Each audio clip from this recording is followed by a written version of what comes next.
but also what happened with, or how do you deal with the images of war and how they affect young people. Part of our conversation was to talk about the situation in Ukraine and how the situation in Ukraine is being broadcast on the media and how that impacts young people, children in particularly, when they see these horrific images of other children going through issues related to war, and how we have to help them unpack the trauma of the things that they see. But knowing, the situation in Mount Vernon, specifically recently, where a young person died as a result of, we know to be or believed to be, excuse me, a situation of bullying.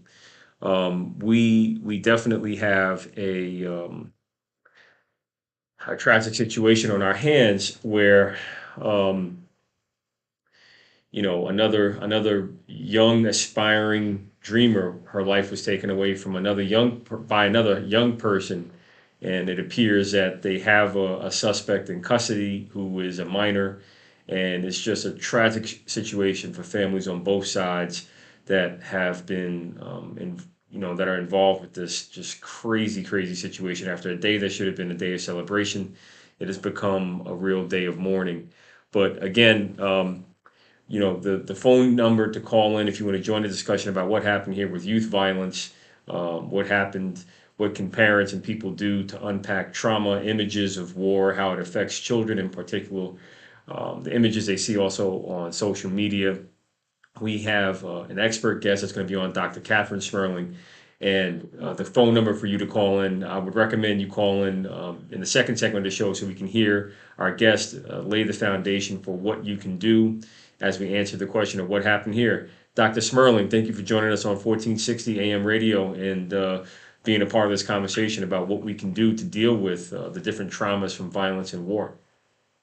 Thank you. It's a pleasure to be here. This is a very important conversation that we have.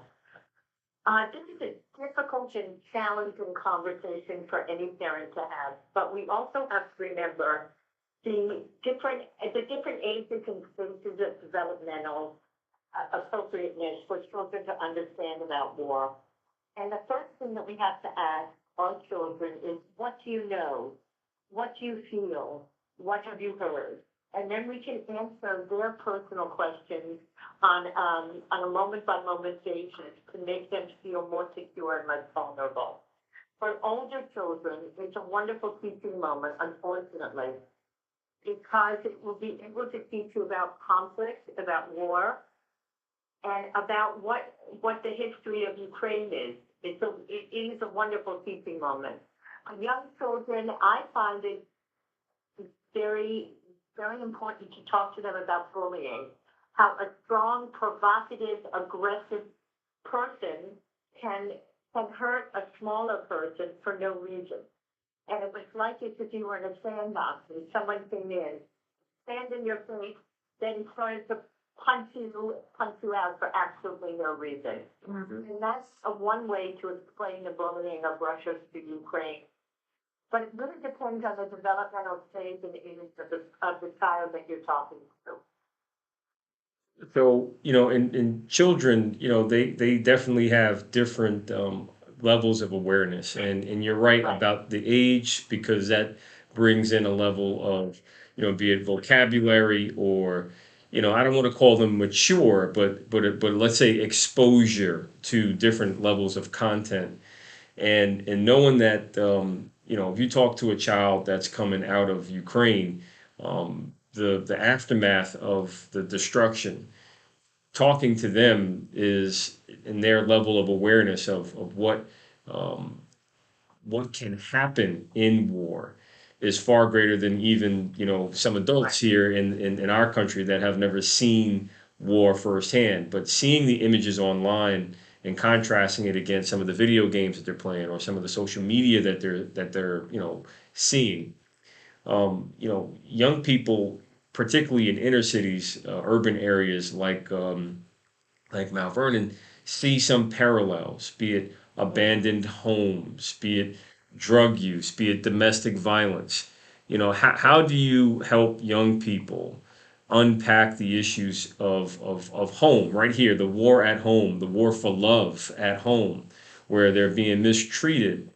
How do you get them to release some of that tension or that trauma? Because oftentimes, like you mentioned earlier about bullying, sometimes the things that triggers a bully is a terrible home situation, and they take it out Right. on people in their class or on their team, or they disrupt their classroom. Can you talk a little bit about that? You are so right. And it's so important to embrace children that are suffering from trauma because that will affect them for the rest of their lives. And it's important that they talk about it. It's important that they get feedback. Mm-hmm. And that is the most important thing is that they need an adult or a holding group to make sure that they feel safe and they feel secure and there is someone that is going to help them and that adults are not there to abuse them, but adults are there to support them. It's almost completely conflagrated because they're acting like the adults and they're very young. And you really need the adults to take care of them and to balance. Someone has to listen. The other way that is always helpful is if you have experienced a great trauma, it's always helpful to help someone else who has also gone through a great trauma. Because helping someone else is a way that you release and the way that you heal yourself through trauma. And You have to do something about children going through trauma right now because it's a lifelong experience. that's where I turn to scripture to, at least try to put structure around the trauma and the effects or the attacks that come, be it real or spiritual, physical or spiritual.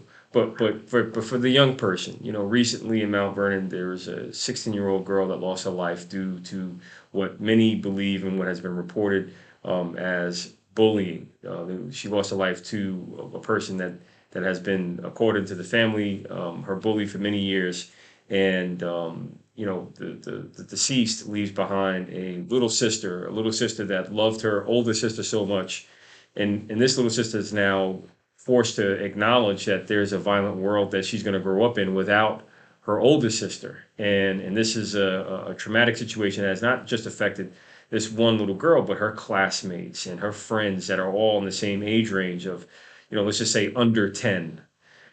And it's a real sad situation. But I'm gonna ask you to hold that thought as we go to our first commercial break. It's a big talk, a heavy talk about what to do about youth violence and images of war that affect our children. Don't change that dial. Listen to What Happened Here with Mayor Thomas.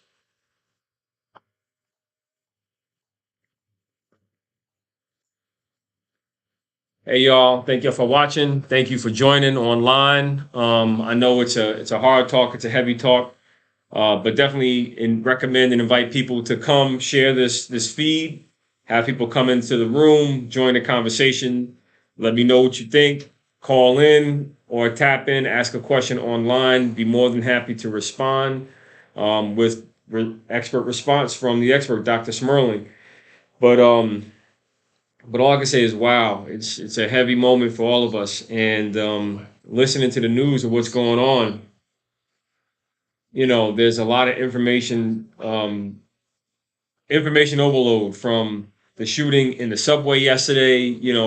The manhunt continues for the suspect or the person of interest in the subway shooting yesterday, where 10 people got shot. And it's like, how do New Yorkers go on to say that they have a safe transit system or they have a safe city when every day there's something different popping off, literally. And it's a real tough situation, and we have to just be on guard, be vigilant, and make sure that we are taking every step to not only protect ourselves, but when these images flash across the screen or they become conversation in your homes, you need tools on how to talk with your children or your relatives who are younger about these issues and how to unpack it and how to put structure around it. So our guest today is an expert in this field. She's a therapist, family therapist, out of Manhattan, named Dr. Smerling. She appears on all different sorts of television shows and syndicated cable networks.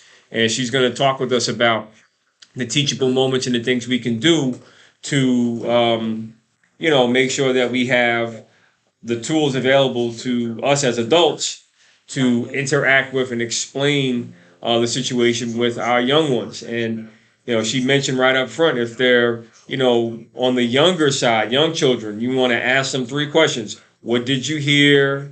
What do you know? How do you feel? I'm gonna say it again. What did you hear? What do you know? How do you feel? And allow the young people to explain and talk through those three simple questions, because that's a great method to kind of help them release and begin to understand that, that they're safe and they are secure with you as their guardian or their adult, but they're also, able to put structure around what happened for themselves. We're going to talk more about it right now. Here we go. WVOX.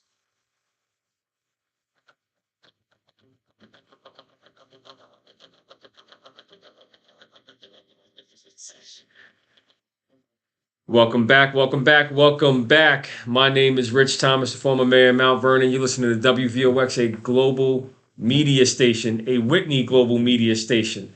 The name of our show is What Happened Here. We're here every Wednesday from 12 p.m. till 1 p.m. You're listening to 1460 on your AM dial or worldwide at WVOX.com. And the mission of today's program is to ask a question of what happened here with youth violence? What happened here with images of war coming out of Ukraine and the increasing information that's coming out that talks about the genocide that President Biden says happened, and the impact of millions of people leaving Ukraine to come to seek refuge, be it in neighboring countries in Europe or even to countries over here in the Western Hemisphere, including the United States. And what does it mean to have the violence proliferate on social media? And what does this all do to our young people who are seeing these images, hearing these words, seeing it play out in their classrooms or even on the streets? Before we went to break, we were talking about how to get young people to express themselves and how adults can ask a few questions to young people that have been through a traumatic experience or seen some of these images of violence. Our guest is Dr. Kathryn Smerling. She's a family therapist. She's out of Manhattan, and she is with us today providing some feedback and thoughts on what you can do as a parent to deal with all these different traumatic violent situations. Dr. Smerling, thank you for being with us. You're welcome. It's my pleasure. And before we went to break, we talked about bullying. Can you just, before you tap into bullying, can you just tell people what you started off with in terms of asking a person, a particularly young person, what do you know? Well, the first thing that a parent has to do is to ask the young person, your child, if you're a teacher or student, what they know, and what they've read, what they know, what they hear, and what is bothering them, and what are their feelings. And then you start the discussion from where they are, not from someplace that's a pie in the sky. It's a very adult-oriented conversation, but it's an orientation towards the child and what the child's needs are. And that's the best way, so that you're not inundating a child with excessive information, which they don't really need, or it would cause them more anxiety. Mm. And dealing with anxiety, it causes distractions, it causes, fidgety behavior, it causes them not be able to concentrate or develop properly. Can you talk about recognizing some of these signals, or can you talk about what parents should do? Let's say if a school that has bullying in it and they're not addressing it, what do you think should happen underneath that scenario? I think bullying is a large part of this, as we said before, because if you look in the whole way of the world and you make it very simplistic, Putin is really being a bully. And he's really provoking a much smaller country and a much smaller entity because he wants to. There really is no other reason. Ukraine is a sovereign state, even though at one part it was it was a part of Russia. But I think it's very important that we all have to band against bullying. And I think that it's really important if there's a bully in your school, speak to the teacher, speak to the principal, they have availability now for emotional intelligence discussions that you can bring to a classroom. So that if there is a bully can at least be reported before he does major damage. And then the bully can get their own help. Because a bully is nothing more than a frightened child who needs their own help. So Putin is a frightened child that's afraid. He's afraid of the shadow of NATO being, cast into Russia. How do we make this frightened child, not be afraid of, of his neighbors? Because it really does not make sense that, you know, the propaganda that was proliferated that, Ukraine is going to be a launching point for NATO. It just seemed like a completely false. I mean, it is a completely false narrative. It just seems like you said he just wanted Ukraine for his own purposes, and the question is, what are those purposes? If you look at, I don't want to analyze Putin, which is kind of a little bit out of my wheelhouse. No problem. I'll do it anyway, right? You could do it, and then you can tell us how to explain to our kids how to, make sure we have structure around how to neutralize bullies, or at least get the responsible adults into the conversation to take action. And we'll talk about the action or inaction after that. Somebody is someone who's much alone, really doesn't connect and has meaningful connections with other people, because otherwise they would walk beside the person instead of attacking the person. Mm. So this is someone, I believe that Putin really also needs to establish his legacy. He's not a young man anymore. He's about 70 years old. And he wants to establish a legacy of perhaps what the old Soviet Union was like. And that's why he annexed Crimea, and he's trying to annex Ukraine. And it won't stop. But the whole world is united against Putin. I think that probably Putin has one ally in China, but doesn't have the rest of the world.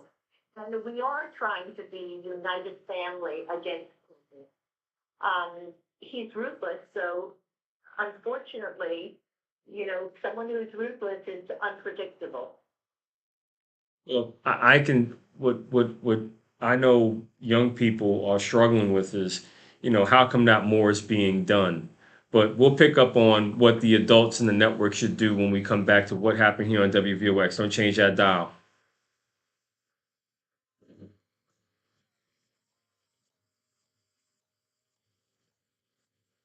So, you guys, our special guest today is Dr. Kathryn Smerling. Dr. Smerling is an expert in trauma, and she's a family therapist licensed and off with an office in Manhattan. And we're talking about bullying. We're talking about the situation in Ukraine and how the images of war affect children, but also how real events of bullying play out here locally. And we were talking briefly about what happened here in Mount Vernon, where a young person lost her life due to what has been reported to have been years of bullying that has culminated ultimately, in her unfortunate, tragic fatality. So there's a lot to unpack with that. But as we're in between breaks, I just want to, talk with everyone about some of the news that you may hear about or heard here on WVOX about the mayor of Elmsford. And if I'm wrong with respect to the mayor of Elmsford, but it's just news reported about how, you know, doing all sorts of crazy things that don't make sense. And one of the things I can assure you is that being a public servant is a real privilege. And the goal is to make sure you appreciate that privilege, you don't abuse it. And so we'll talk more about the mayor of Elmsford once the news comes back up, because I want you to hear it firsthand from one of the newscasters as it comes back up. But the show, we're talking through what to do with trauma, how to unpack trauma, how to help young people deal with what they've heard, what they saw, express what they feel. We have the expert, Dr. Kathryn Smerling, on, and she is laying out some good structure for what families can do, adults can do to try and help young people get through the images of violence that they see from Ukraine to right here on local streets. And before we went to break, we were talking about, we were getting to what the adults can do as they come together to talk through these issues, and they come together to hopefully take action.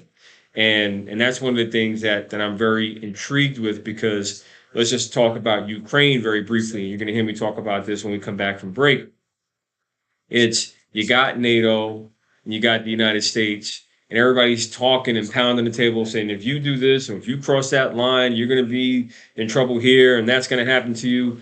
And then all of a sudden, the bully crosses the line, Putin crosses the line, and nothing. It's been hollow words. It's been, okay, we'll give Ukraine weapons, but we ain't going to go fight with them. We're going to just watch them fight. So it's a real, interesting dynamic when the adults do not act enough. They take a step and they say, oh, that's all I can do, but they don't take enough steps to reach the resolution that needs to be reached. So the question is, what's up? What's happening here with that? And we're going to get into that, and I'm going to ask the doctor about that when we come back from break, so stay tuned. Don't change. Here goes the weather.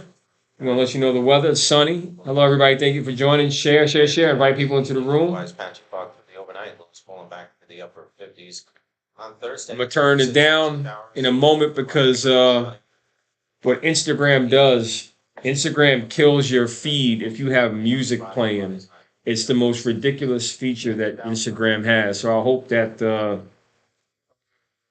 Instagram does something with that, because it's ridiculous. It shouldn't kill the feed that way. But here we go. Coming back from break.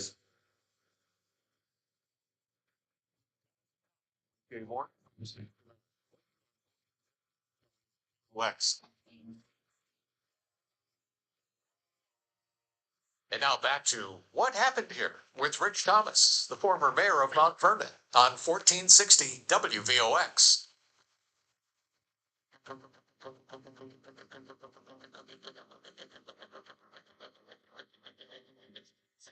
Welcome back.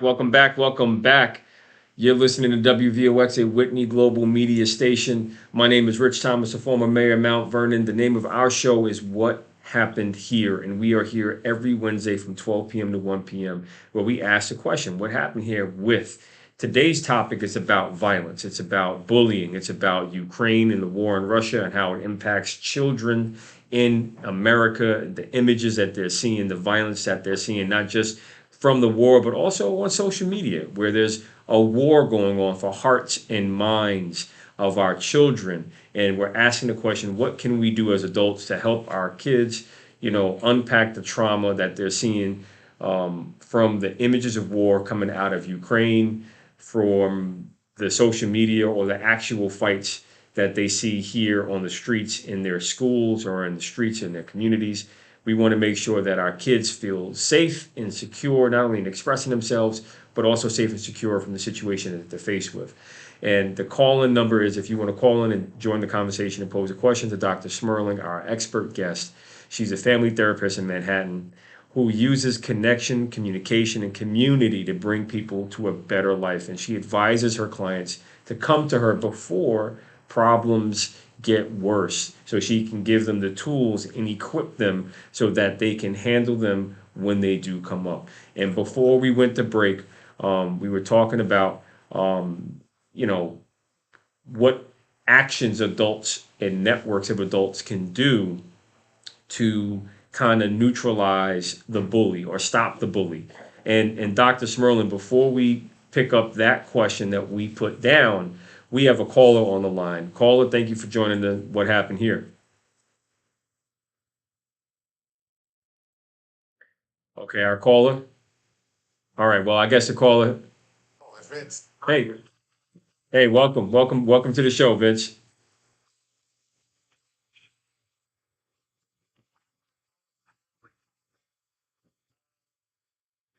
After 40-some years at people in the heights of New York, I still don't have the answer to the question about how to deal with bullying and such.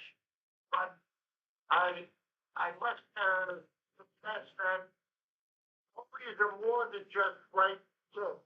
Mm, Bullies are dangerous people. mm, Very often have a mindset that, well, nothing's going to happen to me anyway, and maybe I can get away with what I'm doing, and nobody's going to do much to me, even if I get caught doing what I'm doing.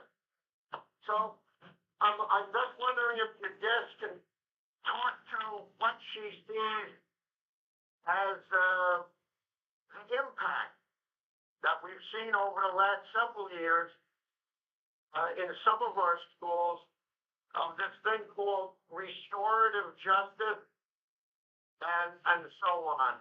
Does she see that as having a positive effect? And how do we address the issues of victims of bullying and violence at school? okay. Okay, the victims have as much trauma as the bullies. And both of them really should be in a room together talking about how they feel and what can be done.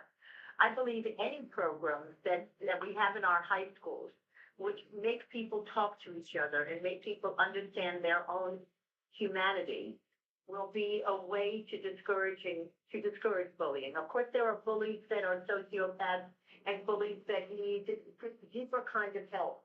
But most bullies are people that are missing a meaningful connection in their lives.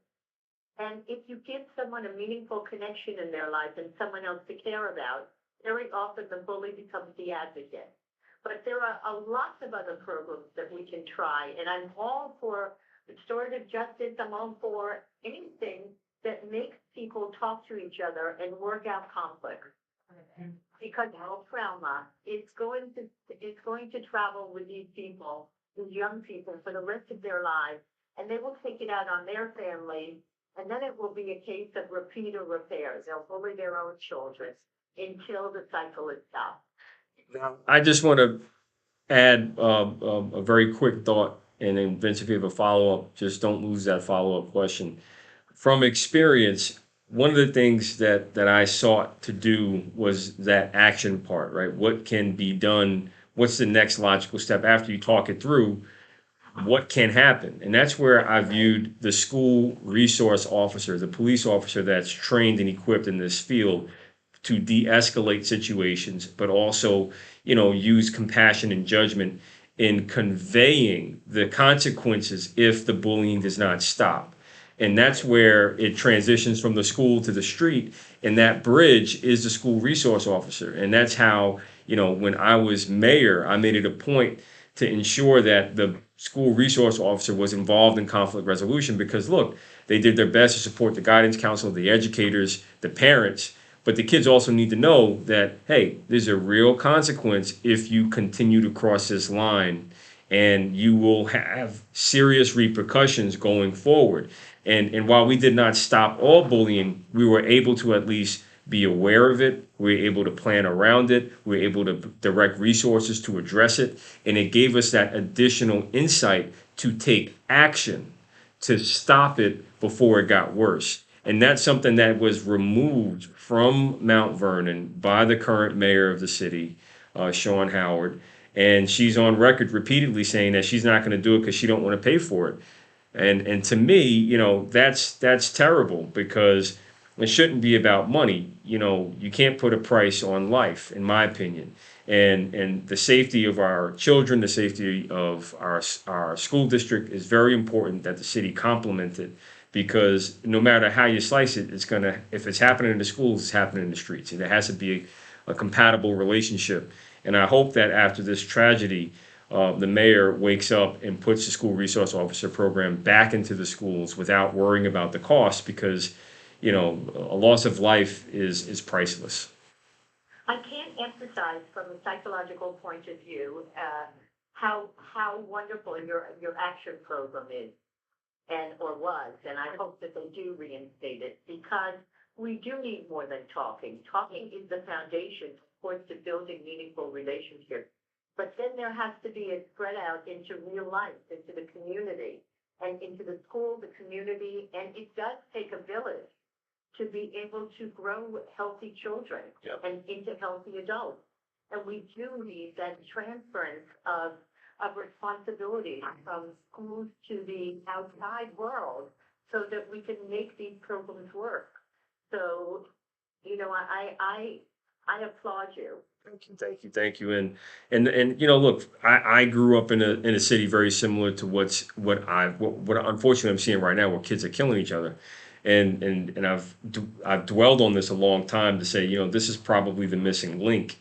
And we were right. The numbers show that. And Vince, I know that New Rochelle has had its fair share of violence recently, and there needs to be more intervention, but also engagement. And you need bridges to get to the other side. Someone that has a bad feeling is not going to all of a sudden wake up with a good feeling unless they make they evolve and they develop their perspective. They develop themselves. That's a process. They have to go from point A to point B to point C. So you're not going to get there without action. And that's where, just to come back to Vince, I don't know if you had a follow-up question, Vince, or if we touch upon it, but I definitely, yeah, Vince. A quick thought. One of the concerns and things that I often hear from parents asking kids is that some kid will do something to you, like maybe harass you or even have a bit of a physical confrontation with you or something, or steal something from you. Mm-hmm. And then they say, well, let's sit in a circle and talk about it. Okay, and there's nothing wrong with trying to, deal with things. But a lot of parents are saying, look, if somebody's going around beating people up or harassing them or threatening them, that's good to talk about it. But there needs to be a bottom line consequence for the behavior. Otherwise, is there really a signal going to everybody else? Well, look, if you steal the kid's book bag or his computer or his iPhone, we'll talk about it. Oh, there's a lot more to talk about. There's going to be a lot more to talk about. Don't change that dial. We have a quick commercial break, and we're going to pick this up, what we just put down on what happened here on WVOX.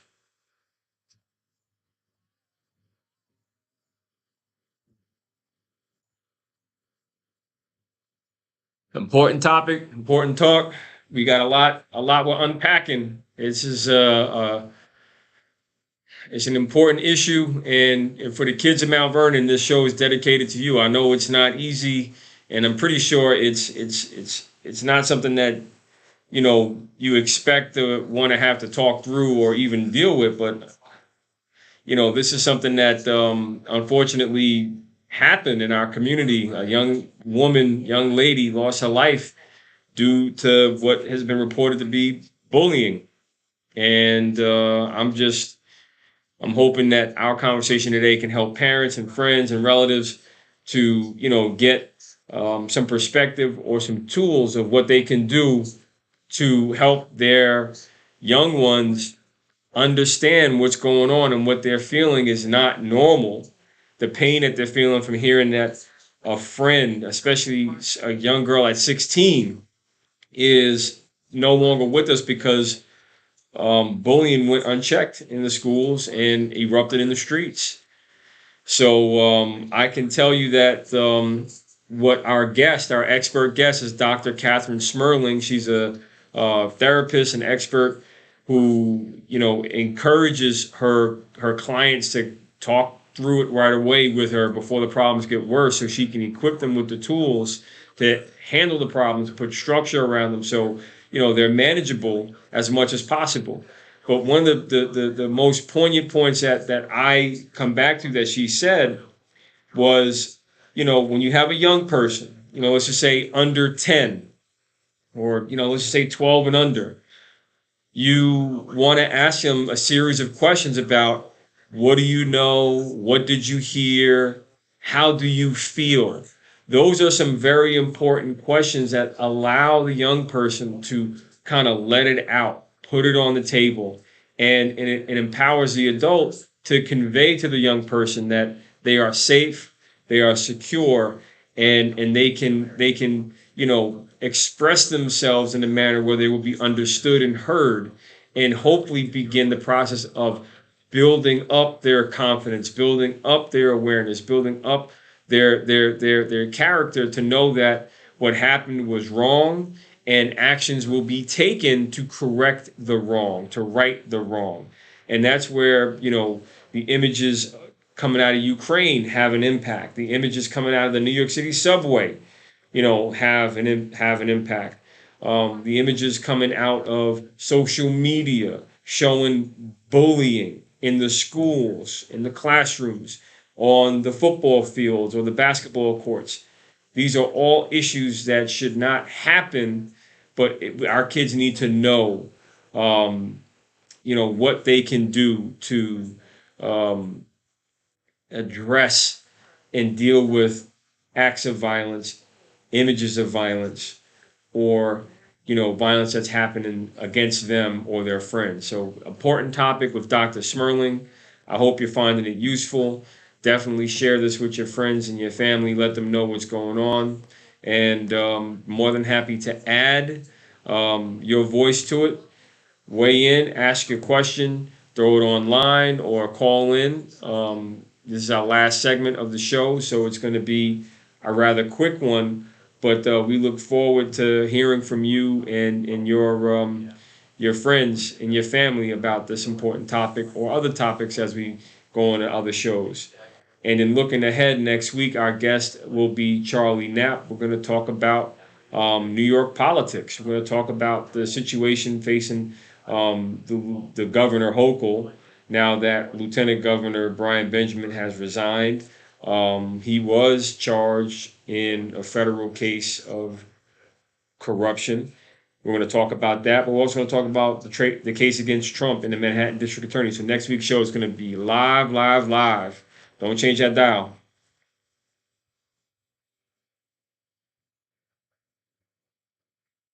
Thomas, former mayor of Mount Vernon, on 1460 WVOX.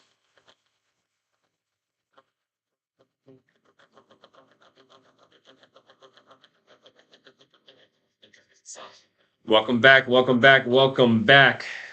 You're listening to WVOX, a Whitney Global Media station. My name is Rich Thomas, the former mayor of Mount Vernon, and the name of our show is What Happened Here. Today's topic is violence, youth violence, images of war and how it affects our children, images of violence on social media and how it affects our children, images or actual actions of violence happening in classrooms, uh, basketball courts, football fields, how it affects our children, and what we as adults can do to help our children unpack these issues. On the line, we have a special guest, an expert, Dr. Kathryn Smerling. We were talking about this issue and what kids can do given bullying in the school system, and we were paralleling it to the real bullying going on out of Ukraine and how Russia is bullying Ukraine, and what the adults, like NATO or the United States, is doing or not doing to help bring closure or an end to the bully's actions, specifically in Ukraine, but also what needs to happen on the domestic front, on the home front, the school front, what we can do to stop and intervene with bullying here. The call-in number is 914-636-0110. You're listening to 1460 on AM dial, worldwide on WVOX. Dr. Smerling, before we went to break, we were reaching that point of, NATO has said a lot. The United States, they said a lot. At one point back in February, they said to Putin, if you cross this line, there will be consequences. Call it. And if you do this, there will be consequences. Well, Putin did it. He crossed the line. Consequences were economic. Any thoughts on that? I mean, I just want to kind of put structure around this for the listeners that just want to, hear us bring this into focus. And then after that, we do have a caller that's calling in to add to the conversation. I think whatever hurts Putin in general, and hardly it hurts the Russian people as well, would be affected. I don't think that he was expected the Ukrainians to be so to be so together and to be so committed to fighting back. So I think that was a little bit of a surprise, and God bless. I think a lot of the Ukrainian people and their leader has been an incredible source of comfort for their people. I don't know what Putin is possible of. I do think that he's a bit of a sociopath and a bit of a guy who, as I said before, wants to make his mark on the world. And to do that in terms of, of course he did. And to do that in terms of sacrifice of human life is something that I have read that is clearly not important to him.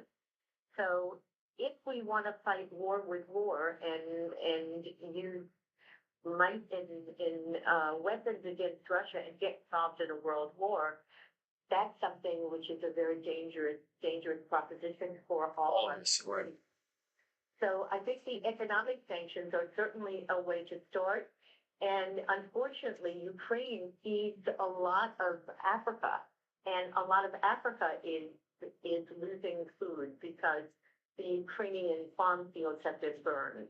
So the worldwide consequence, what we can do to help is to feed the people that were fed by the Ukraine and also support the Ukrainian people.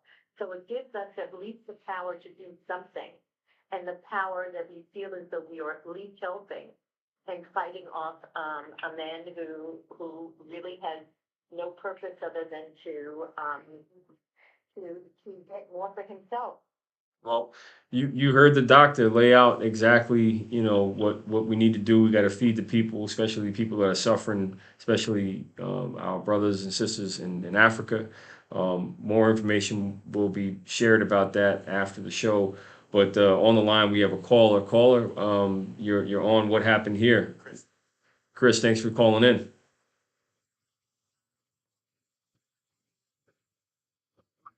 He's a megalomaniac with the capability of destroying the world.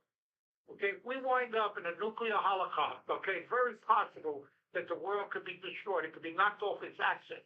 Okay, so we have a situation in humanity where over evolution of a million years, we have a situation where one person is able to destroy the world.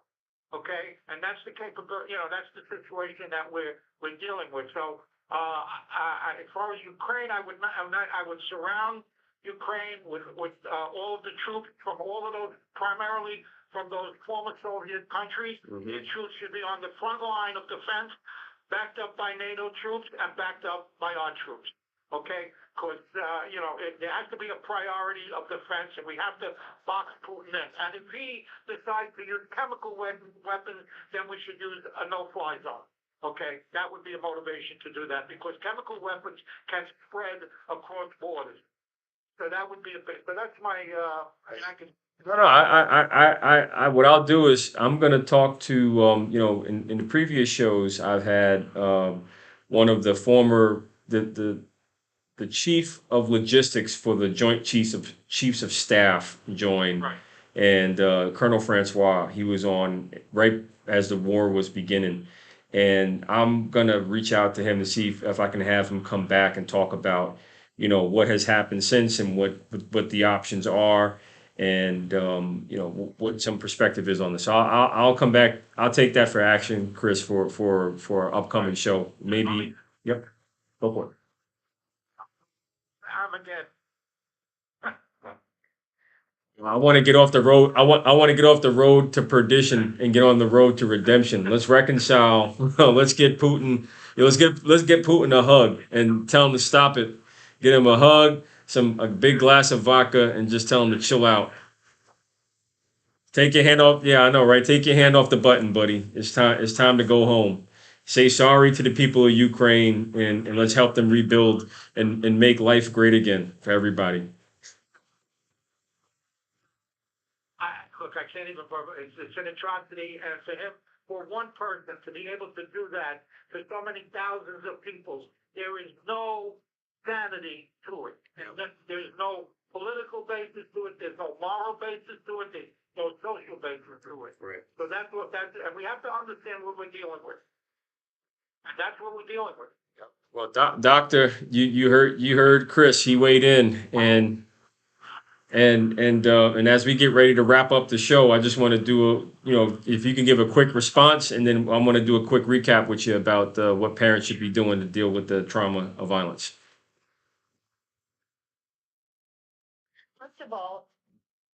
First of all, they have to ask their children what they know, what they've heard, where they are, what they've seen, in order to approach the child from the point of view that is developmentally appropriate. And from that point of view on, you need to be very reassuring and calm and explain to your child in ways that's developmentally appropriate what is going on. A younger child, you can use the analogy of a bully in a sandbox. For an older child, you can certainly be educational, point out where Ukraine is on the map, how it got there, and what the history of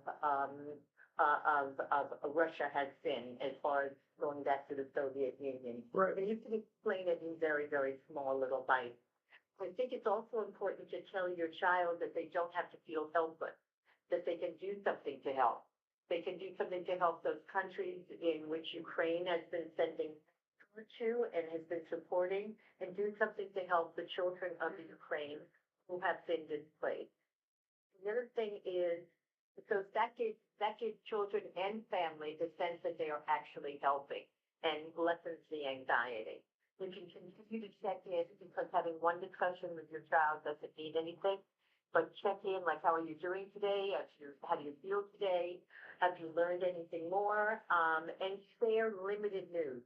You can also limit news on in your own house. You don't have to have television running constantly that talks about the news and shows images that are frightening. So be careful about what you have in your own house, because children see and absorb everything, even if you feel as though they don't. Right. And parents have to be calm and have a reflective presence. You know, it's the old adage of put your gas mask on first, put your oxygen mask on first. They have to do the same thing in this case, because that's the only way that they're going to have a calm and reassuring presence to their group. Well, look, you heard it from Dr. Smerling. Doctor, thank you for joining us. You can find her online at drksmerling.com. This has been What Happened Here. Next week, we're going to talk about Trump and New York politics. Thank you for joining us, and see you next week. Thank you.